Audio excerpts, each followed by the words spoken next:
it's Win Allen here of Win's Wheels, back for another episode of Mountain Bike Action's Tech Tip video series. This morning we're going to cover basic rear shock service and maintenance.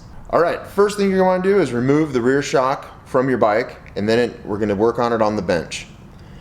Things you're going to want to look for that are going to be indicators other than just time on the bike is any kind of weeping of oil around the dust wiper seal, any kind of oil up around the top of the shock body or around the valve.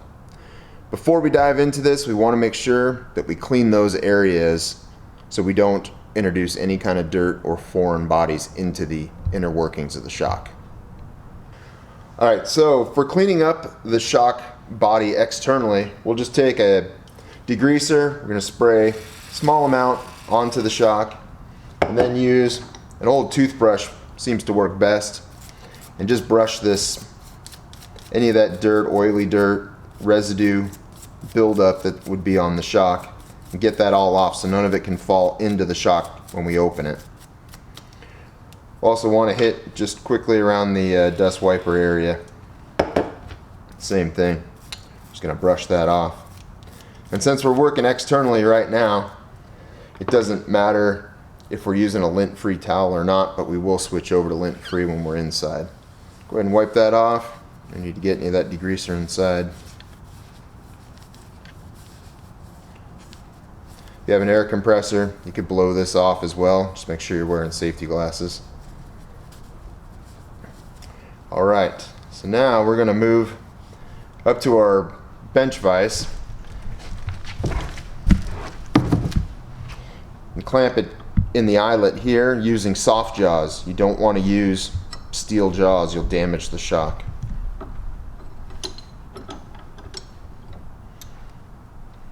Alright, next we're going to remove the valve cap. What I like to do, especially when I'm working on clients' bikes, is always document your air pressure so you can get it back to where you started. So we'll just put a shock pump on.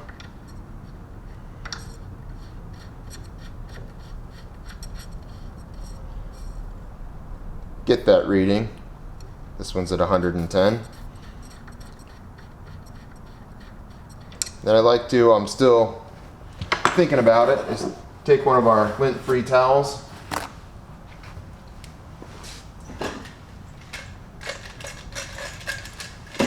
and just write the PSI up in the corner on the towel.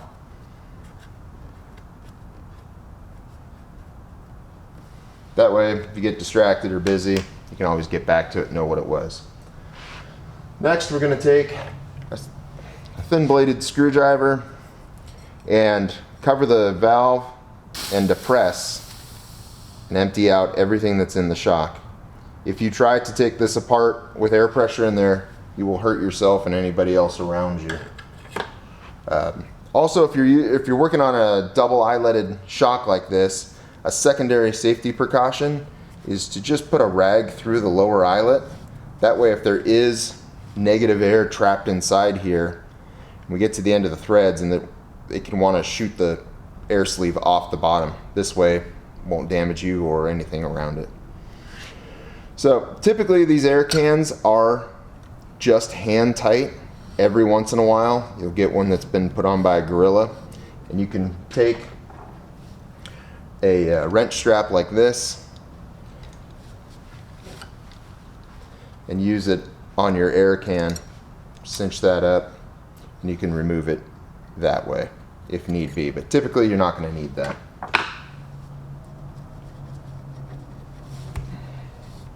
Alright, so now we're just going to unscrew the shock. When we get to the end here, you're going to want to have another towel ready to capture any kind of oil that may be inside.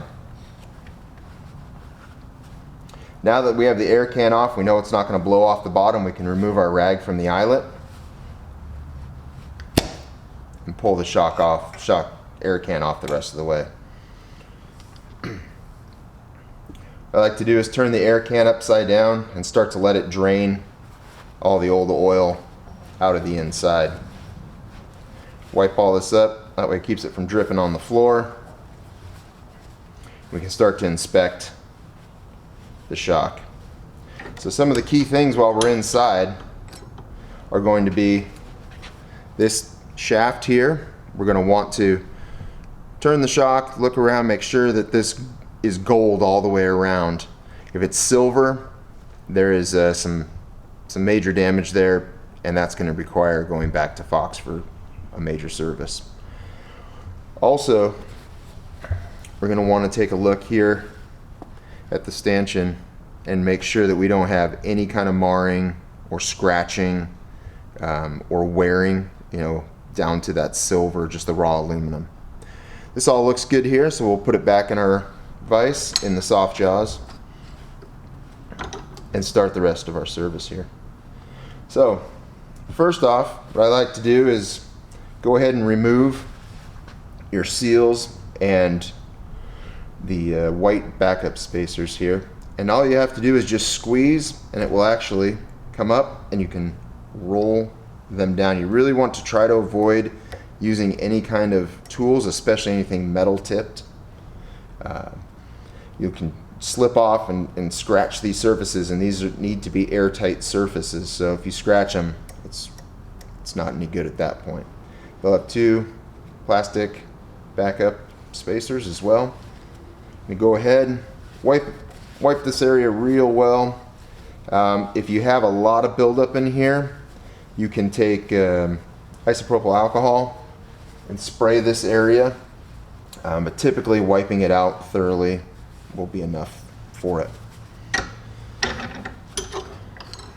The other seal that tends to be forgotten, it's actually on the inside here. There's a really fine O-ring that sits in here that helps keep the air pressure. So it's easiest done if you clamp it vertically in your vise, making sure that none of your knobs, your air valve, any of that are getting clamped unnecessarily.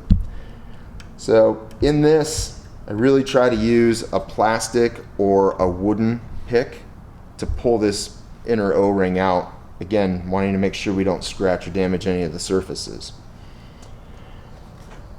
When I open up the seal kit, you'll see this O-ring here is actually a bottom out O-ring. It is not included because the only way to get to this is to do a major service on it, which we are not doing. We are just doing the basic air can service today.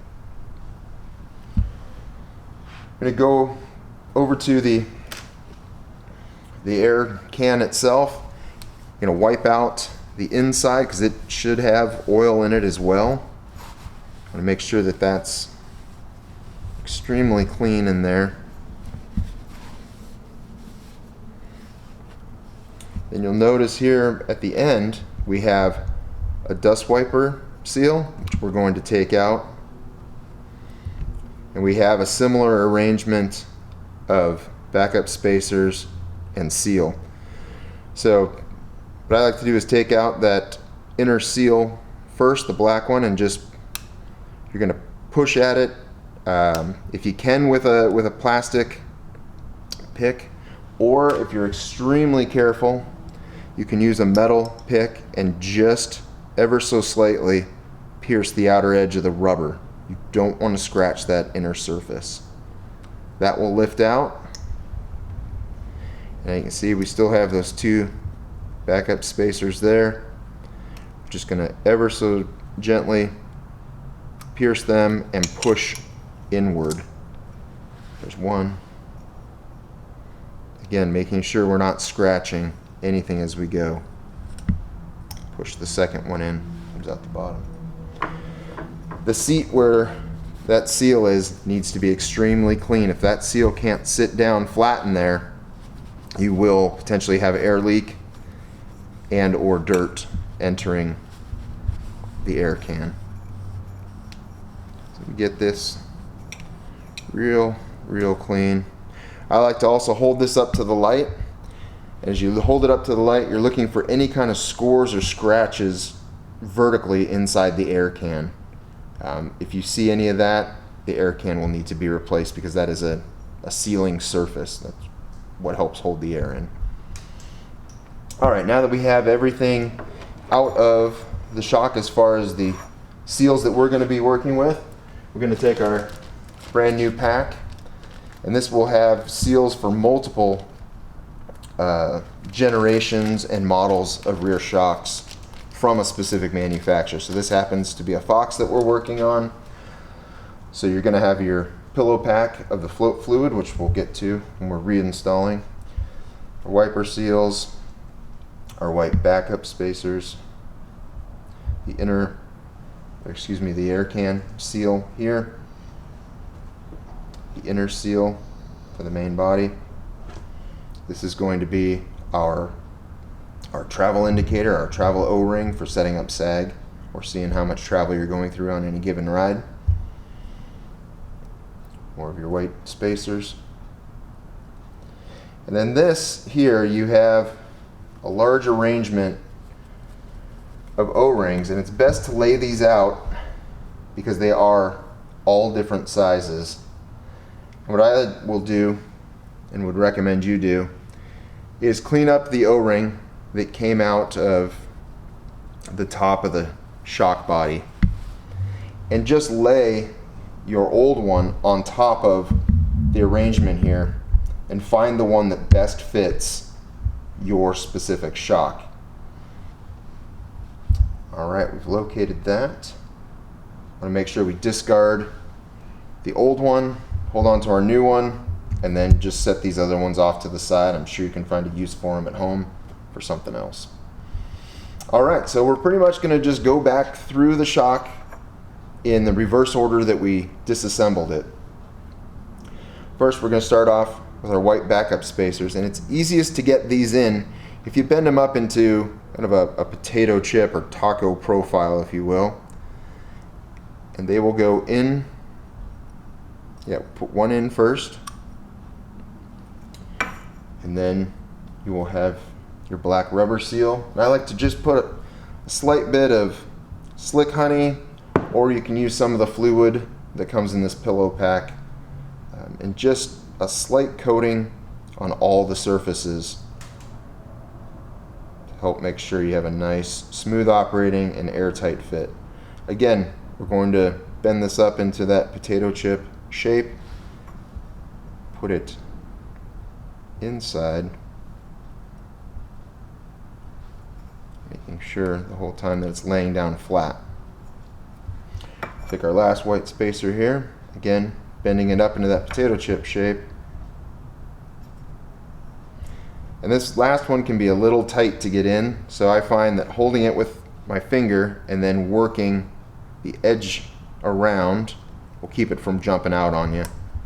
And the last little bit there, push in. And this is an important part here. You really want to push with your finger hard as you rotate the air can around to make sure that those three pieces inside there are all nice and seated flat. Because if they're not, if it's rolled, you'll get air past it. Plus it'll also be hard to get the shock back together.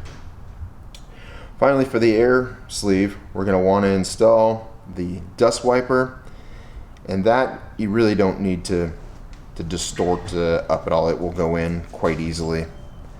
But again, also running your finger and pressing firmly against it to make sure it's seated, because if that's not seated under riding, it will actually just roll itself out of the shock and lose all of its sealing. So I've got it a little greasy on the outside. I'm just gonna wipe all that down and set it aside for right now. Okay. Next, we're gonna put in the O-ring into the top of the shock body, and there is a small groove here, which I will point out. At the very top here, you'll see where that O-ring is going to sit. We're going to slowly work this O-ring into that groove. What's the name on it? And make sure that that is fully seated. Again, not wanting to use any kind of metal in there. You could scratch or cause any kind of air leak. And back into the vise. And we're going to start with the rubber seal. I'm going to grease it ever so slightly, or use the Fox fluid Don't want to put any rubber pieces in dry. Slide this down the shock body, snap it into place. Important on these backup spacers here, you can see that they're cut at an angle.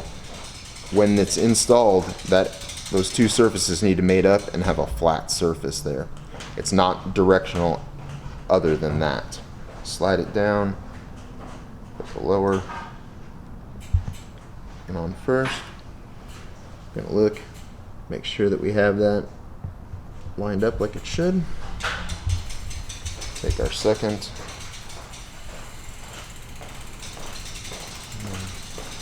Okay.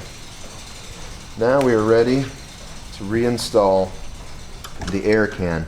It's easiest done if you turn your rebound all the way up, so the maximum amount of rebound dampening. And what that does is it's actually going to hold this when we compress it in place, and so you're not trying to fight the rebound of the shock.